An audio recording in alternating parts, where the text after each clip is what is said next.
napapanahon na dapat nang magsanib puwersa ang pamahalaan, media at mamamayan laban sa pagkalat ng mga fake news. Ito ang sinabi at iminungkahi ni Presidential Communication Office Assistant Secretary Weng Hidalgo sa kanyang pagsasalita sa ginanap na seminar workshop laban sa fake news sa Clark, Pampanga. Inilunsad ng National Press Club of the Philippines ang regional media workshop na may temang Media in the Time of Fakes ay dinaluhan ng mga mamamahayag sa telebisyon, radyo, iba't ibang pahayagan at online media outfit na nagko-cover sa gitna Luzon. Karamihan sa mga dumalo sa seminar ay ang mga opisyal at kasapi ng Central Luzon Media Association mula sa 7 lalawigan sa Central Luzon. Ayon kay National Press Club President Boying Abisola, lubhang nakakabahala na ang pagkalat ng mga fake news, kaya naman iminumungkahi nila ang pagkakaisa para labanan ito. Anya, lalo na at nalalapit na naman ng eleksyon kung saan laganap umano sa social media ang mga ganitong uri ng pagpapakalat ng mali at mga malisyosong impormasyon.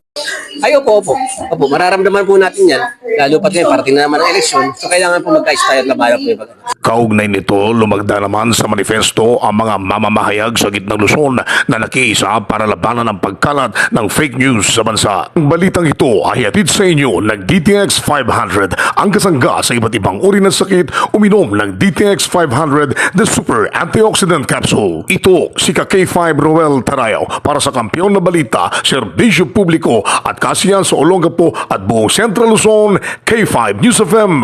K5 News FM.